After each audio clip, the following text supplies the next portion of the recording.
Hey everyone, my name is Travis Smith from Microsoft Australia. I'm the K-12 industry lead. Welcome to the webinar and the webinar recording. What we're going to do today is have a bit of a conversation and a chat and see some examples about how schools are preparing for remote learning and blended learning and other types of learning, which includes potentially face-to-face, online, and a combination of both. The web link that you can see on the screen there, aka.ms/Microsoft Remote Learning, is the key web link for you to go to throughout the webinar, have a look at some of the resources, and everything that I'll be referring to for your use will be actually on that web link as we go forward. So what we are going to focus on today is a range of different things. First of all, we're going to have a look at what Microsoft Teams is, which all schools have access to in some way, shape or form, and how that can be sort of a tool that allows you to bring together an online learning experience, but also other things you do in a school as a school leader to keep a school working in an environment where potentially you may not be able to be face-to-face. So we're going to have a look at 4 different scenarios of the way that that might help. So we'll have a look at meetings, and we'll have a look at online classes, and we'll have a look at broadcasting to community. So we'll look at different scenarios as we go through. The other thing that we'll talk about too is some considerations for you as leaders within your school who might be the decision makers around how this might operate in your environment. And there's lots of different things to consider, but hopefully we can shortcut you, and also give you some examples from the wonderful Meredith, who's going to be on later on from Catholic Education WA, who are a team who've done a lot of online learning and remote learning using Microsoft Teams, and so she'll be able to share with you some of the best practices around how to set those up, what they can look like, and how to sort of create engaging learning for students. So let's get started. So first of all, you may not know kind of what Microsoft Teams is. You might have heard about it, but as a school leader, you may not necessarily be using it yourself. Some of schools will be right up and running with it. Some schools will just sort of be dipping their toe in the water. But there are some web resources and useful guides for you to have a look at what Teams is, and I'm going to share some of those with you. But if you think about it as kind of a single pane of glass that brings together all of your collaborative technologies and all of your collaborative experience, and there are different use cases for how you might be able to use that. So lots of different ways you can get hold of it. You can go to aka.ms/get teams. You could go to office.com and log in as your school email address and grab it from there. There's lots of different ways that you could get hold of Teams and start to think about how you might implement that in your school. If we think about what Teams is, this is kind of an illustration of what it is.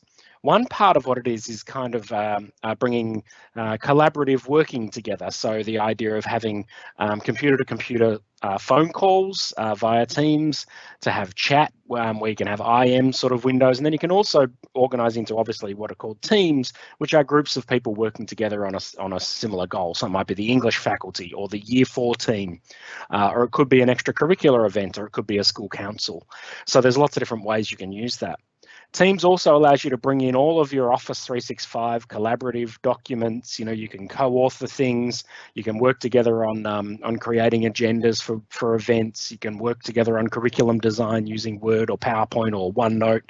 There's lots of ways that you can collaborate together using the existing Office products that you might have. Another thing that you may or may not be aware of is the idea that when you use Teams with students in a classroom environment, you can also start to use something like OneNote class notebooks, which allow students to kind of have a digital workbook. If they've got a computer with a stylus, they could do their mathematics work and scientific notation straight in there. If they don't, they can still use keyboard, mouse and touch to start being able to interact with and share resources through a OneNote notebook. Teams also has the assignments functionality to allow you to do a bit of a LMS-like workflow to keep kids on track, make sure they set some due dates, get some tasks in, do some feedback. All of those sorts of things are possible as well. And the last thing about Teams too is you can bring in pretty much anything else. So there's lots of different apps that are available for you to bring in, but you can also pin websites that might be crucial to the learning sequence for kids on that day, or websites from a jurisdictional body or a CARA or someone if you're in a curriculum team.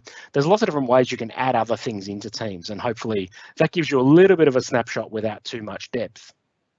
One of the things that is a really good guide is this, and it's linked. You can see the link directly to it there, but it's also on the main aka.ms Microsoft Remote Learning website that we've got for you.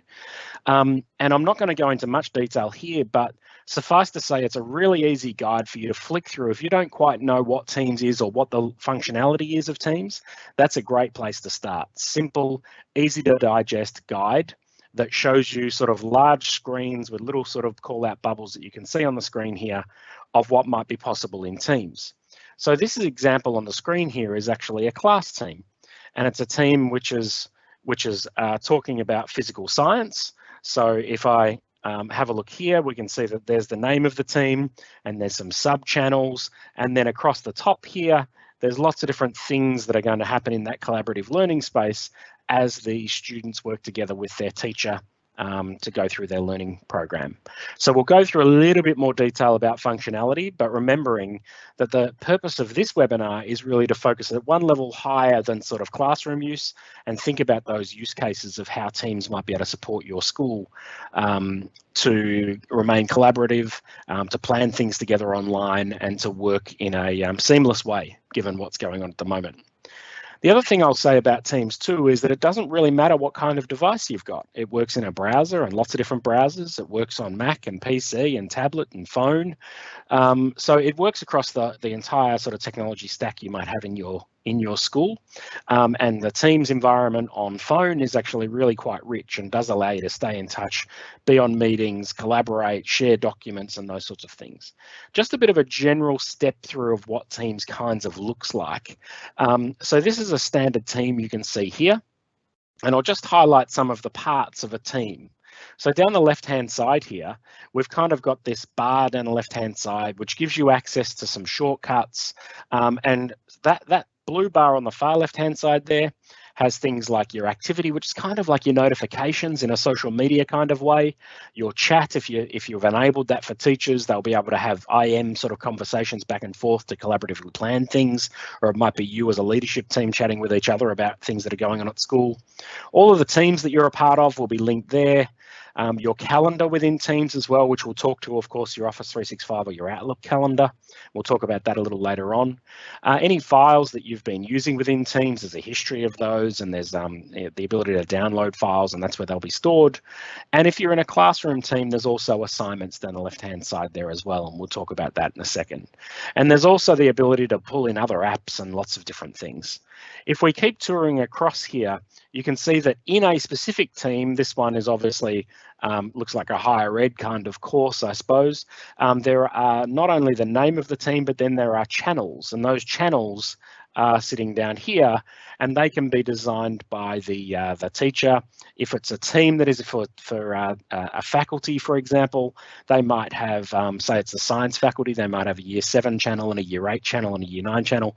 Then they might sort of break it up further down a secondary school. So it might be a Year 11 biology channel and a Year 11 chemistry channel and so on and so forth.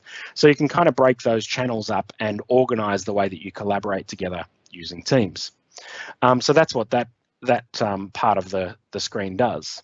Then in the main center part of a team is where you sort of do your work. It's kind of the canvas as it's known, which is the place where stuff happens. And that might be that you're working on conversations tab, which is where there's sort of conversational threads where you can add files in, you can respond to each other, you can like each other's things. It's kind of where the chewing on the ideas goes on, I suppose. And then you've got files across the top here. And files is where you would store files that are useful for people who are only in that team. And we'll talk about some use cases of that as we go on. And across the top here, we've also got a Class OneNote notebook, if that's what you decide to have. And this is where your assignments would be if you're using the assignments functionality with kids. And the ability, of course, as I said before, to pin anything else you want there, a website, a Word document, a PDF, or even a third-party application. So the ability to sort of use that is really, it's really powerful when you get to know what you can do in Teams. So let's move on and have a look at our 4 scenarios that we're going to look at in the webinar today. The first scenario is really the idea of ad hoc meetings or scheduled meetings. That idea that I just need to meet with a small group of people and chew on an idea, come up with a strategy, or it could be a group of teachers working together, building the next piece of mathematics curriculum or the next piece of literacy curriculum for year 5. Lots of different times you do need to have sort of an ad hoc meeting set up where you just started on the fly, or maybe it's scheduled in your calendar. So we'll talk about that. The second one is about staff collaboration. So let's say that you're a member of a professional learning community or a PLC. Lots of schools have professional learning communities happening. That could be a team that you work on together, and that's where all your documents are, all your collaborations happen in there, and it's a great place to stay in touch. But it could be a faculty group. So it might be that that's the maths faculty for your school, or it might be in a primary school setting, it could be the year 3 team or the year 6 team, or it could be the leadership team who have their own staff collaboration team. The third one is around classroom teams, and that is delivering for, in the current climate, potentially remote learning. How do we get all of our learners together? It does not have to be related to remote learning. You can set up a class team with a teacher or a couple of teachers and 25 students or 30 students, and they can work together on lots of different shared documents. They can collaborate. You've got the assignments functionality, the OneNote functionality. All of that is really about creating a sort of a digital classroom, if you like, a place where all of the collaboration can occur and all of your documentation can be kept and shared. And that is where students are working with teachers and they're working on learning. The fourth scenario we'll talk about is really the idea of keeping a community going. So let's say, for example, that you weren't able to have students come into your school in a month's time, but you still wanted to be able to do some sort of broadcasts. And that's what we're using right now. We're using a Teams live meeting, which is kind of more of a broadcast mechanism. And it allows you to have up to 10,000 people simultaneously on there. But it's really an environment where you might run things like large meetings with your school community coming in at night time, those sorts of things. That can be done through technology if it had to be. So let's go through those in a little more detail, starting with the first of those scenarios, which is around meetings and how you might use Teams for meetings. So Teams has a functionality to do basically video conferencing. So it can do everything that you need to do. It can support up to 250 people in a collaborative meeting. And what that means is that you can have cameras on, cameras off, chat, that you can have a chat going along the side to share resources and hyperlinks.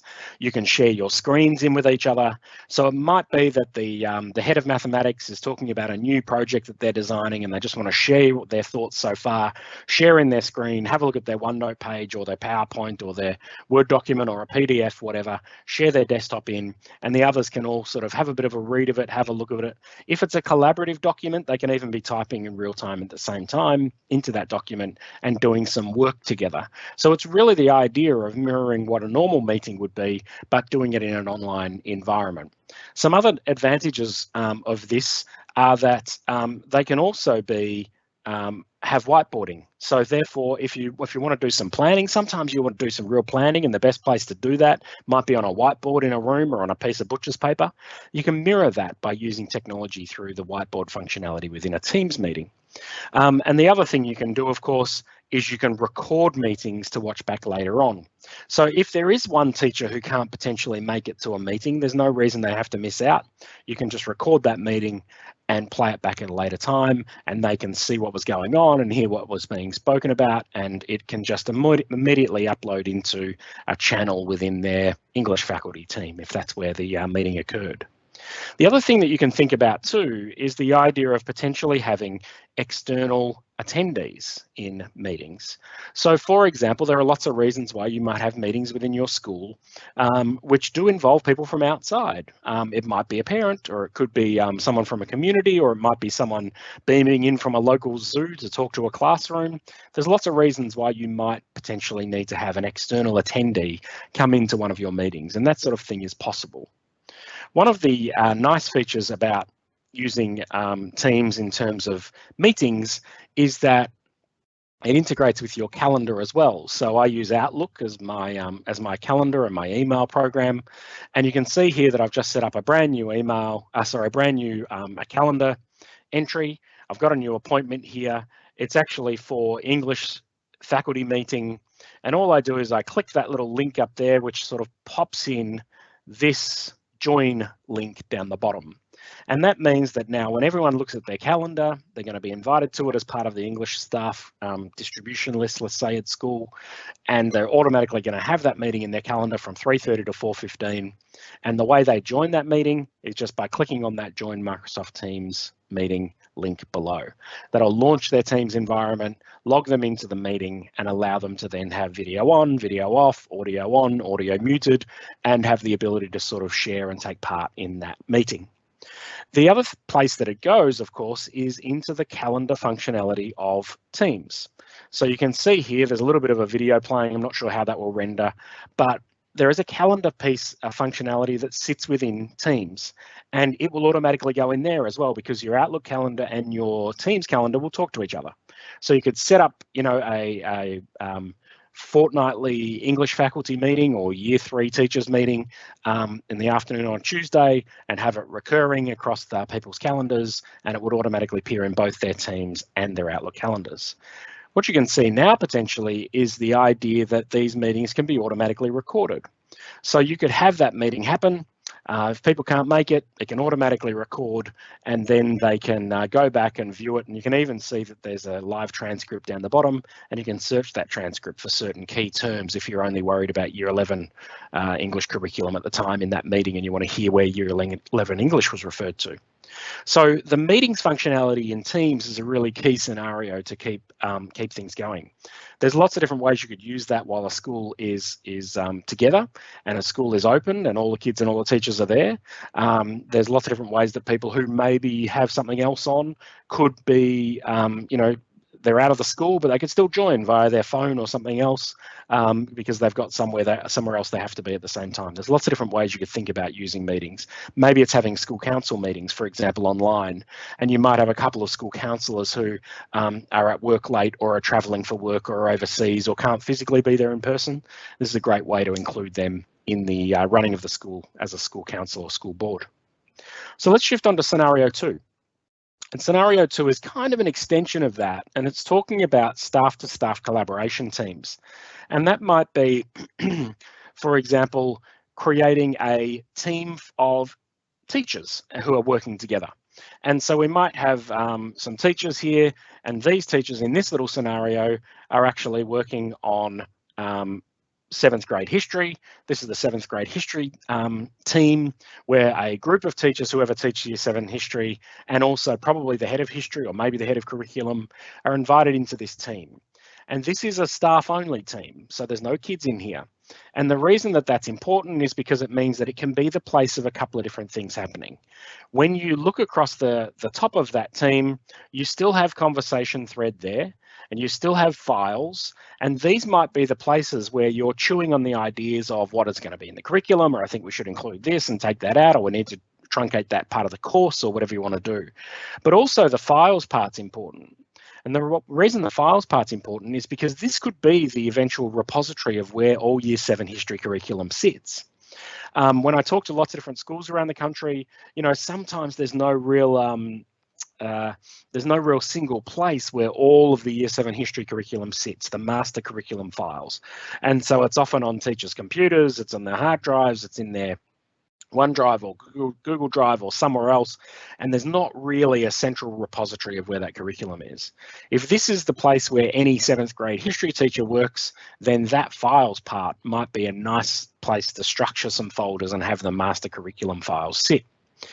If the school is teaching out of OneNote, you can see here that there's a OneNote notebook sort of sitting in the middle of that team there. If a school uses OneNote with students to deliver curriculum, this could be the place where the teachers build the OneNote curriculum, you know, where they build their pages of their handouts and interactive activities and assignment work that they might then distribute out using Class Notebook. So there'll be more about all of these functions in the teachers webinar, which you'll see on the site that I'll give you at the end, which is the aka.ms/Microsoft Remote Learning site. So there's lots of different things you can do.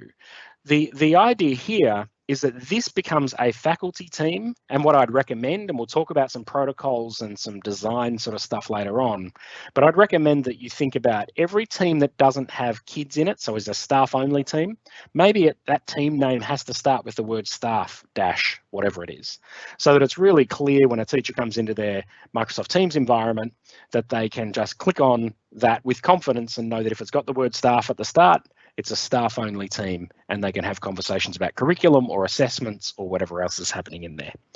So there's lots of ways that you could use this team as a faculty group, and we're just sort of scratching the surface, but it's the idea of being able to not only store all of your files, but then remember, you can start meetings out of there too. So if your faculty team wants to have a meeting at 3:45 on an afternoon, and you want to have everyone involved in it, whether your school's open and there's a couple of people outside, or whether your school's not open and people can't be together, the idea of just being able to go into one of those channels, into the general channel, have a meeting setting there that everyone can click and automatically start that. And then you've got your team to do your collaborative documents, but you've also got your live experience of those meetings.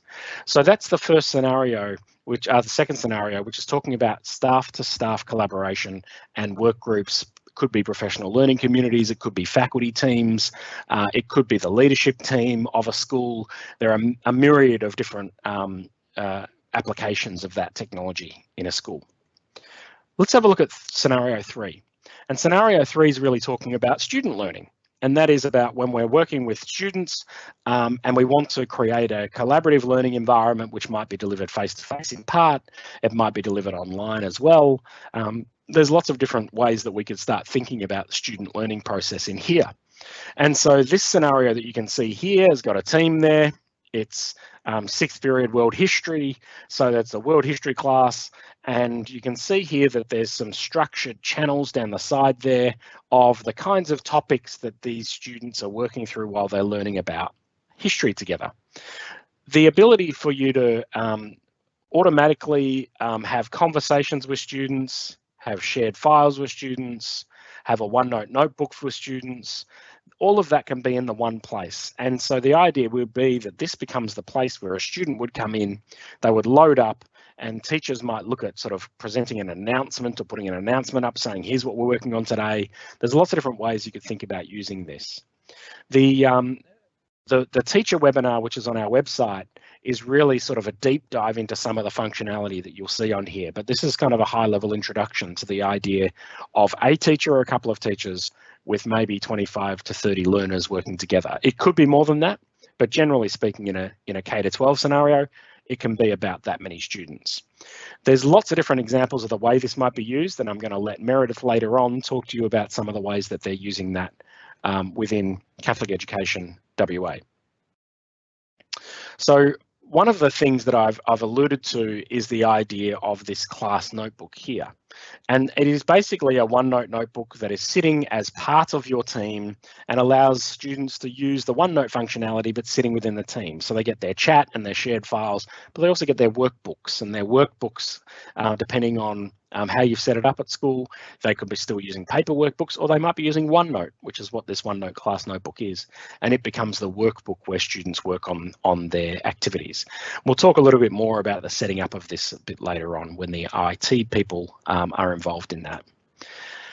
There are different types of teams, and I've sort of talked about this here, but you can see that this team that we're talking about right now is one that involves kids. So it's called a class team. And a class team has different functionality to other teams that you can see on the right-hand side there. And this is something that is worth considering, and we'll talk about a little template you could use later on. Worth considering when you're setting up your team structure if you haven't already. A class team, students can't leave that team. It's invite only for students. You can't search on Teams and find a team and just join it. It's actually something that is usually controlled, and you can also have OneNote class notebooks in there. There's lots of different ways a student can join. It can even be automated via the IT team at your school so that you don't have to have teachers individually creating teams. They can just sort of have it automatically set up and distributed for them. When students are joining that team, there's lots of different ways that you could do that, but I would recommend that someone in your school has a look at the IT webinar, which has been recorded and uploaded to our reference website, because that talks about the automating of the creation of teams for classrooms. So, you know, the old school way to think about it might be that every teacher has to click on create a team, choose a class team, add their students, and then build from the ground up. The more modern way of thinking about it is to have that automated out of your student information system. Not something we need to go into detail here, but just know there's a whole webinar that talks about that and other things that people at your school can watch. A teacher who's setting curriculum and working with a group of kids might use the announcements feature to sort of bring things to the top, like that banner you can see here of saying, welcome to science. You know, it might be the day's learning intentions, for example, that come across the top of that conversation. And all the other conversations would happen underneath, but that would sort of remain there as kind of our North Star, if you like, of what we're trying to achieve today in our lesson or today in our activities that we're going to be doing. We've got our OneNote class notebook, which I've spoken about in there. And you can see that there's a little video here that will show you how you can set that up, sits within your team's environment, choose from previous content you had before.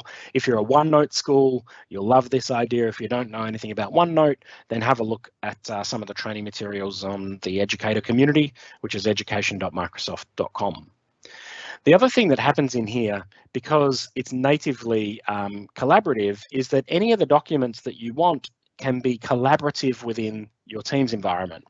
So if I've got groups of 3 kids working together in my classroom, you know, I want those 3 kids to work in group 1, there could be a folder in under files there that says group 1, and in there's a Word doc and they're all typing together. They have the real-time co-authoring where their cursors are flying around the screen and they're all contributing to their research, copying and pasting things in and rewording stuff and working on their work. That could be a PowerPoint, it could be a spreadsheet, it could be a Word doc, it could be whatever.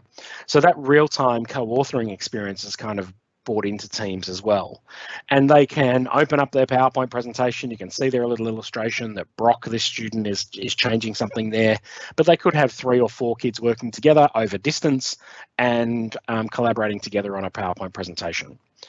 One of the last bits of functionality that's in here in a class team or a team that's around remote learning is the idea of being able to disseminate assessments. It could be tasks, they could be little formative assessments that you're doing, not really big summative ones, but the idea of having that workflow of kind of like a basic LMS to say, hey, here, I've got a task for you, here's where it's due, you need to look at these 3 files, so I'm going to add some resources here, I'm going to mark this with a rubric, so there's a rubric that I can either create here or I can import from Excel or somewhere else, and I can choose whether or not what the due date is, if it's going to be differentiated, I could choose different students, you get the idea.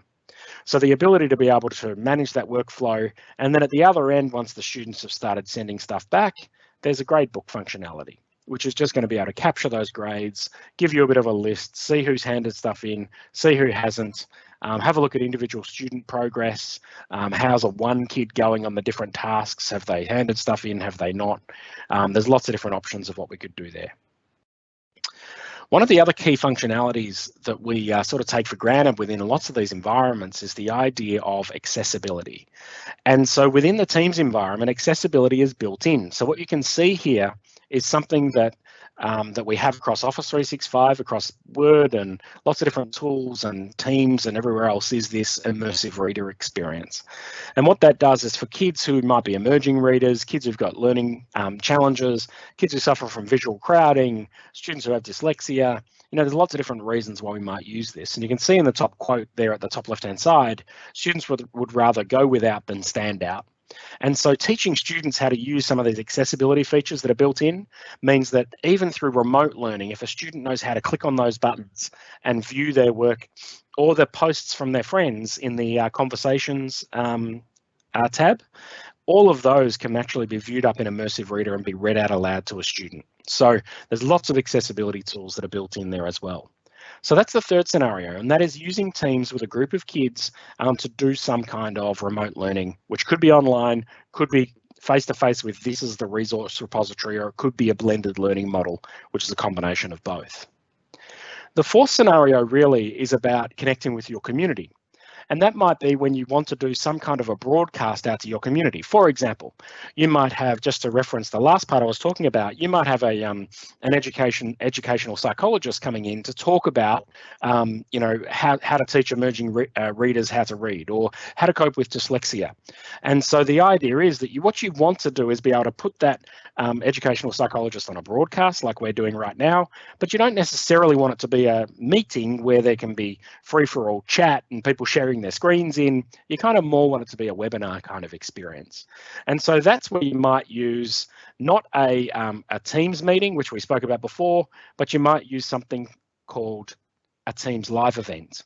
And a Teams live event is what you're watching right now, or at least the recording from a live event, which is really the idea of creating a broadcast. You can have up to 10,000 people viewing that at the same time. It's got audio and video. There's the ability for us to share content in. You can obviously ask questions down the bottom as a participant in this and have them moderated by someone, and then they can be published out if it's a question that someone asks from your school community to that educational psychologist, and you think that's a great question. I'm sure 100 parents have got the same question.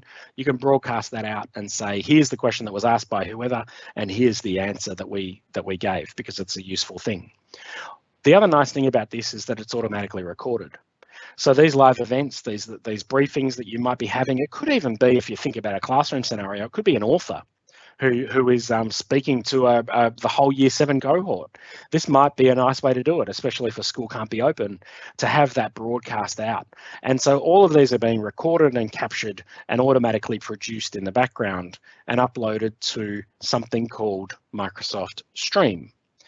And Microsoft Stream's just another part of Office 365, which is kind of like, and you can see in the picture there on the slide, it's kind of like a video library, really. And all of those can be automatically uploaded.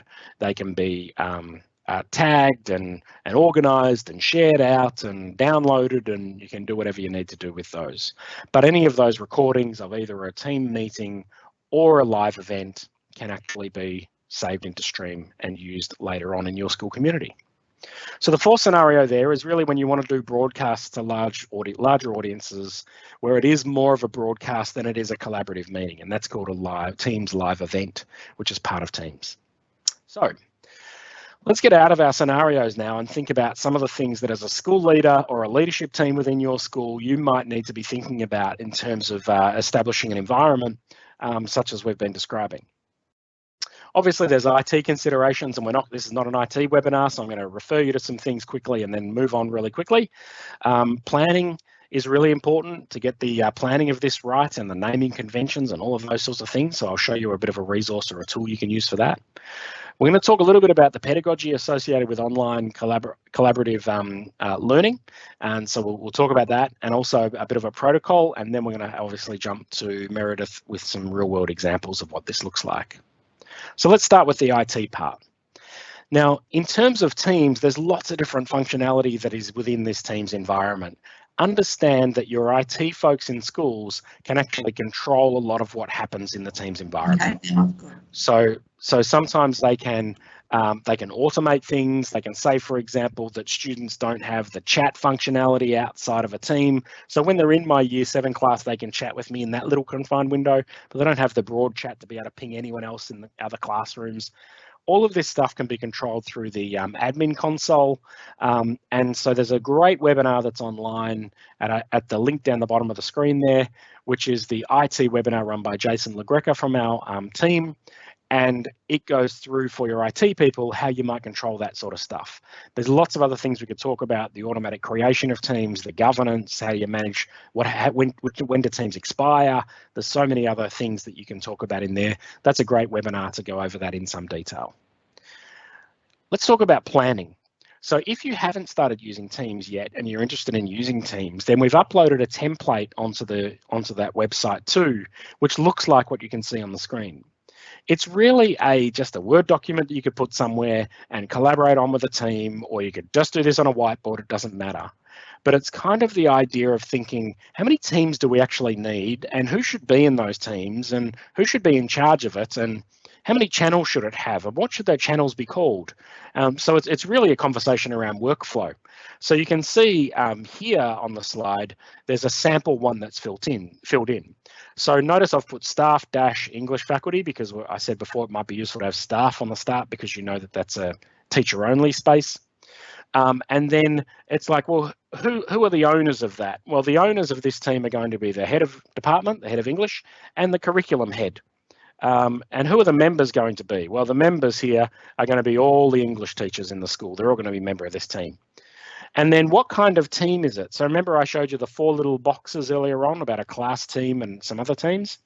This might be a PLC team, which is a professional learning community team. So that's the type of team it would be.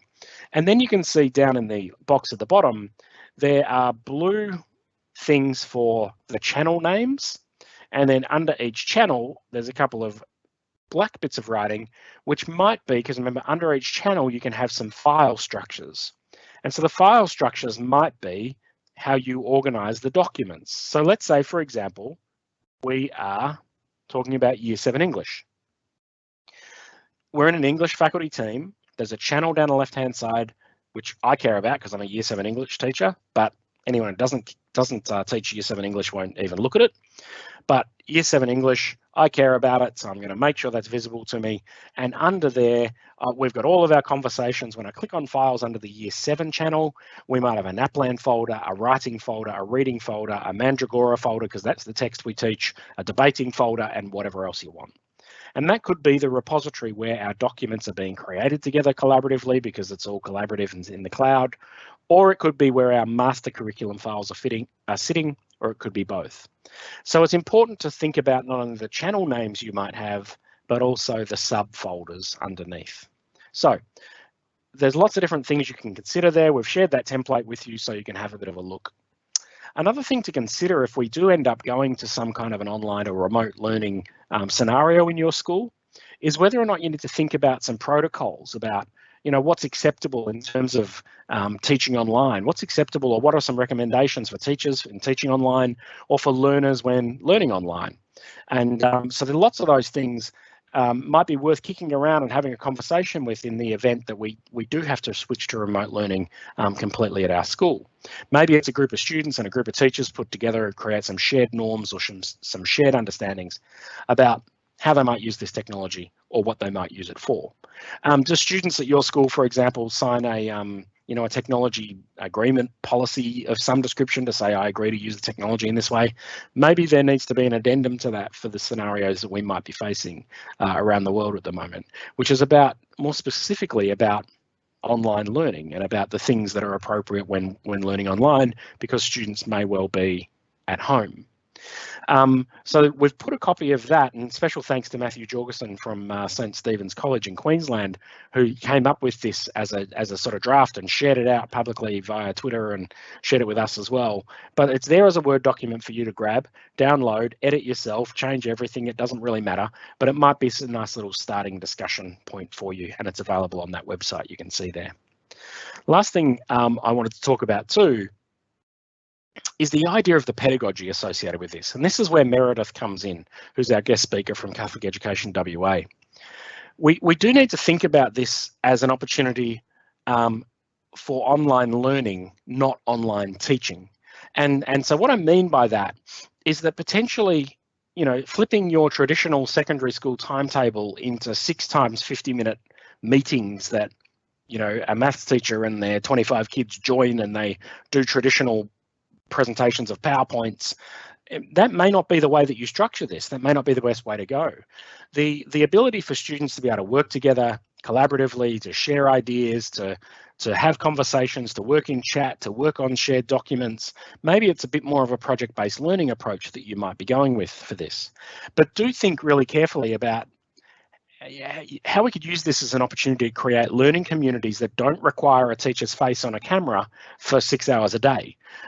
Because there are lots of other ways that we could do 10-minute introductions, and then the teacher just turns their camera off and becomes a facilitator of conversations and dipping in and out of student documents to see how they're going and giving feedback.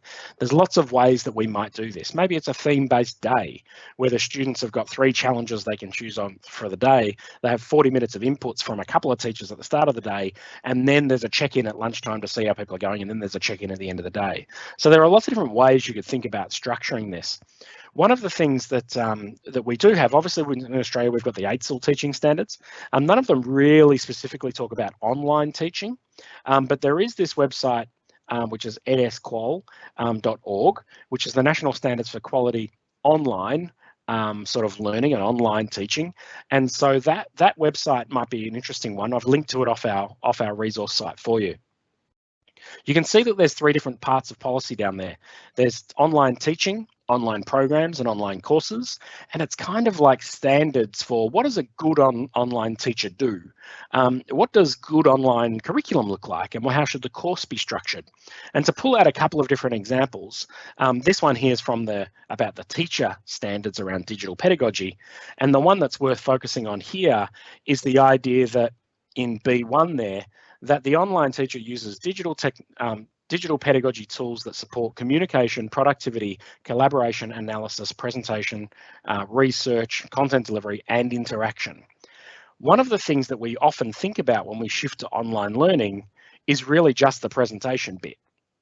And we don't think about using that entirety of something like Microsoft Teams to create a more collaborative experience where the teacher doesn't have to be the sage on the stage all the time, where there's a 10-minute bit of input and then the students are off working on something. So it's something that might be worth sharing around, having a bit of a look at with the curriculum team, seeing whether you can find a couple of nuggets in there to sort of share and have a conversation about, or to learn something about what does great online instructional design look like. So this is one about a great course. And so if we have a look down at C7 down here, the online course should provide regular opportunities for learner-to-learner interaction. So as a goal, when creating online courses or online instruction, it shouldn't be necessarily about always the teacher. It should be about how can I create activities for my kids that allow them to take ownership of the learning, take agency in their learning, and use the collaborative tools to their advantage to achieve tasks with their friends and classmates in class. So to bring some of these ideas to life, we're lucky enough to have Meredith here with us. And Meredith is based in Western Australia, and she is the Virtual Schools Program Manager, and she'll give you a little bit of an introduction to their Vision program.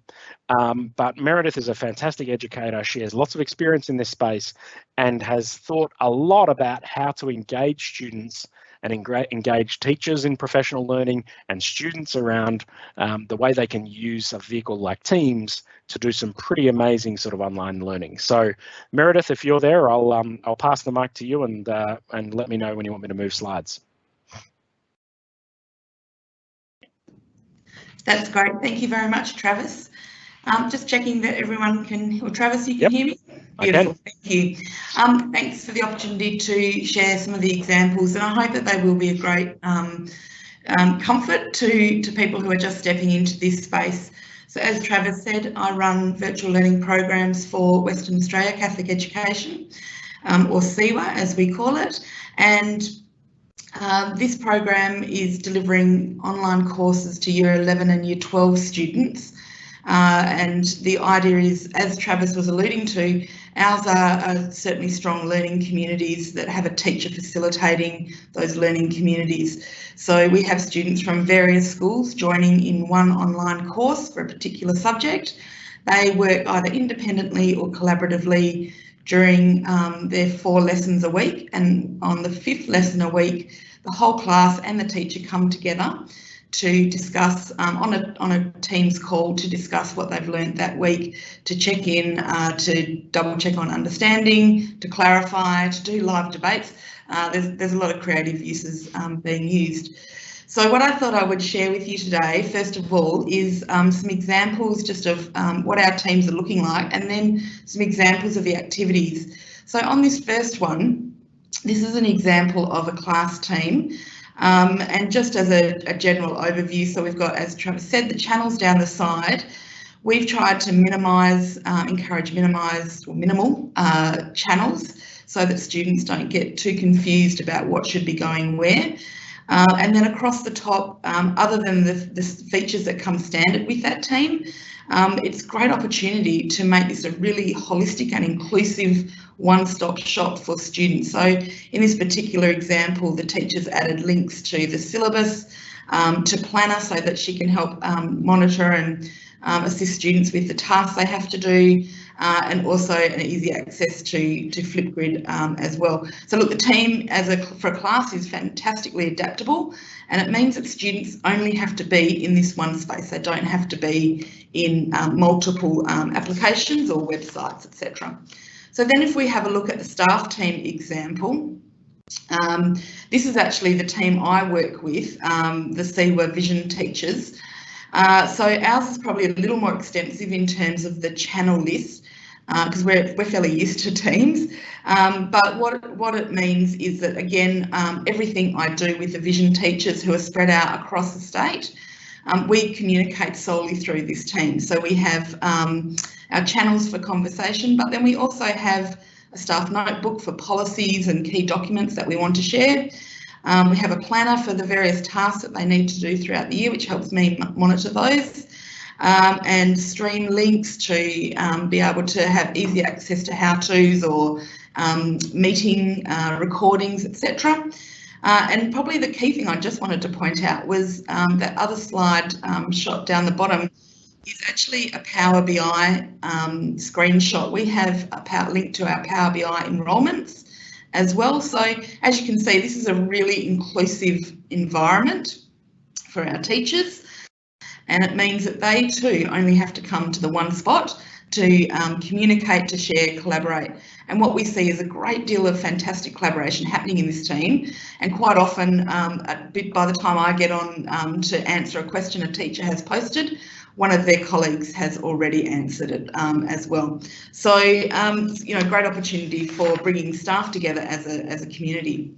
So on this next slide, I've just put a couple of examples of different channel options. And as I said, channels can be a little off-putting at the start, but I think if you keep a simplistic list of channels, then it does certainly make it easier. So the first one there, the staff team example, this is one that we're sharing with our schools around possible channels they might like to have if they were setting up a team around remote learning. So an opportunity for troubleshooting, for staff meetings, so that you do all your staff meetings online in that channel, any questions they might have, and really importantly, a channel to share, because that's the beauty of Teams and the power of Teams, is being able to provide that collaborative environment. The other two channels there are examples of possible student teams. And so the one in the middle just shows how a teacher has broken his course up into practical and written theories, aspects of his course, and then just a fairly simplistic one on the right there. But all have their value, certainly. So then what I wanted to share with you for the remainder of my time is some examples. So this first example I want to show you about how our teachers are using Teams is a debate. So this particular teacher, she's a history teacher, she uses a channel dedicated to debates. It's a really important skill in history, and so she uses it and moderates these debates. Our students aren't live every day, so it's an ongoing debate. And it's a great way for her to judge student knowledge as well. We have another teacher who did a silent debate in his face-to-face classroom, and he said the only way you're allowed to debate is via posting comments in this channel. And so he had a great debate going over whether Xbox or PlayStation were better. And he said he's never seen this group of young boys write so eloquently and so much content with such passion. So a great example of what's possible. On the next slide, we've got examples there of polls and announcements as well. So you've got the opportunity to insert a poly poll in a team. In this example, the teacher was trying to gauge whether they were ready to launch their business they were doing as part of a certificate course. She's able to get live feedback, and everyone in the team, if you want to set it that way, can also see how everyone else is going as well. And that particular poll then kicked off a whole heap of other conversation as well in the team. And then on the right there, we've got some examples of using announcements.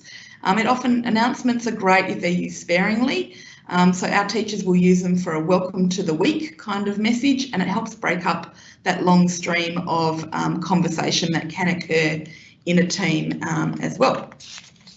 In the next example, we've got one of our favourite features, which is praise on the left there. So praise is a way to insert, if you like, a virtual pat on the back. There are lots of different categories. This one particularly was around being awesome. And so anyone in the team can send praise to someone as a group team, or as individuals as well. Our students love getting these, and they've started a collection of them, a bit like a badging competition, to see who can collect all the praise badges first up. The other example I've got there is around using a stream link at the top of your team as a tab, and this particular teacher likes to do short how-tos and demonstrations. He's a maths teacher. So in this instance, he's been doing some examples on paper showing he's working out. He could also use the whiteboard feature in Teams as well to do the same thing. But having the link as a tab at the top to his stream channel where all his videos are stored, again, makes for really easy access for students to be able to help themselves to the support that they need. On the next slide, you'll see an example of an assignment that a teacher has posted in the team. So the assignments feature in a student or a class team is a fantastic feature. It allows a teacher to set an assignment, to distribute that assignment with lots of different variations in settings. Students receive that, they can then upload their finished product for marking and then receive feedback, all in that one place. So again, another great example of where students not needing to leave the Teams environment. The other example there is a teacher who used a channel as a glossary chatter. So in his course design, it's really important that they understand the lingo and the glossary around that. So just another unique way he's getting students to find examples in real life, so authentic learning experiences, where they are then required to describe it using the relevant course glossary. The next slide shows an example of a welcome to the week message, but this particular teacher also does, rather than just text, she also does a video message and then uploads that link into the message.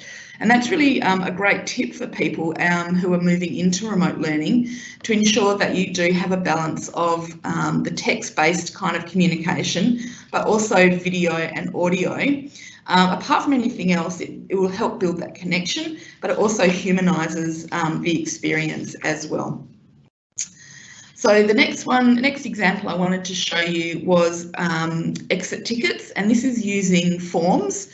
A really easy to use app in the Microsoft suite.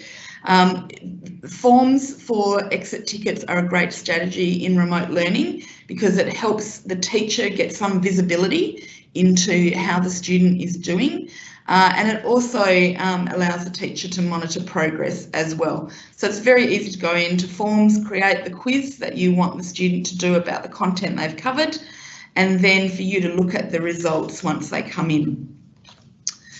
The next slide shows a great example of what is possible when you allow your students the opportunity to collaborate and to support each other. In this particular example, the student has reached out to their class by tagging them or using the @mention and mentioning the whole team and saying, I've got a little bit of trouble here, I don't know how to do this. And then the ensuing conversation that occurred was fantastic. This was actually occurring out of hours. So this student was stuck with homework. We don't have an expectation that our staff will be available out of school hours. So what a great opportunity for students to be able to support each other. And you can see there that lengthy stream of conversation that went on, and the troubleshooting that they and the problem solving that they were working on amongst themselves. The final thing that I wanted to share with you was around a sense of connection. And there are lots of great ways for you to use Teams to provide that sense of connection as a way to mitigate any potential isolation a student might feel in the remote learning environment. So as an example, if you're a teacher who always in the face-to-face classroom likes to acknowledge birthdays, then it's really easily done through gifts or through praise or through many other ways to acknowledge birthdays, and we've got an example there on the left. The other thing, other strategy that one of our teachers uses is to connect with students is his maths jokes.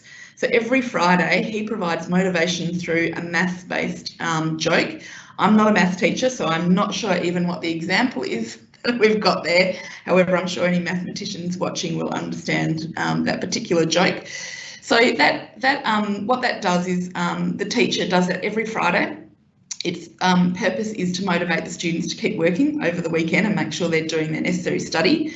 But it's also a bit of a window into that teacher's sense of humour and provides a connection between them as mathematicians. So there's lots of ways that different subject areas can connect around their subject as well.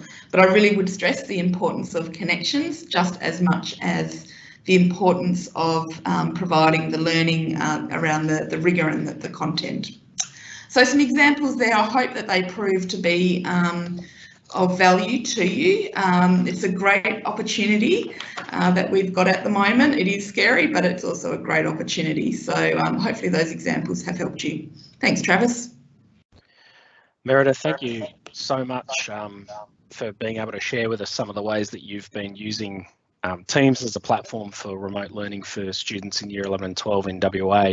Obviously in an environment where you've got such a large geographic difference between students, it's great to see and concentrate on some of the real examples of the ways that the pedagogy can be active, interactive, interesting and collaborative amongst students rather than just having sort of a talking head presentation all the time, which is what we're using for this one.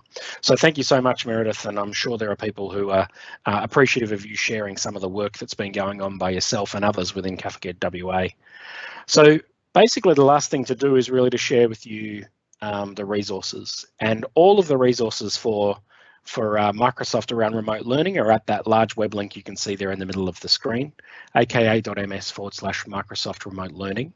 There are some other links across the bottom there, the Teams Edu Quick guides, the Team Teacher guides. There's so many resources available to you. The bottom right-hand link is what's called the educator community, and it's education.microsoft.com for free teacher PD if you're looking to implement, whether it's Teams or other Microsoft technologies, Minecraft or whatever else you're looking at in your school. So we hope that that's given you a little bit of information to think about how the structure might work, some of the things, the best practices, some of the guides, templates you might be able to use, some of the sample draft policies like from Matthew Jorgensen at St Stephen's College. There's lots of different people out there who are working at the moment on how do they structure a school, how do they work to shift towards a blended or perhaps a complete remote learning environment, and hopefully that's been a useful webinar for you. So by all means go to that link. Remember, there's a teacher webinar that's been recorded for any of your staff to look at for a deep dive in functionality around teaching. There's an IT webinar that's been recorded as well for your IT teams to have a look at some of the ways that they can automate and manage policy. And then there's this one for school leadership teams. So with that, thank you very much and have a great rest of the day.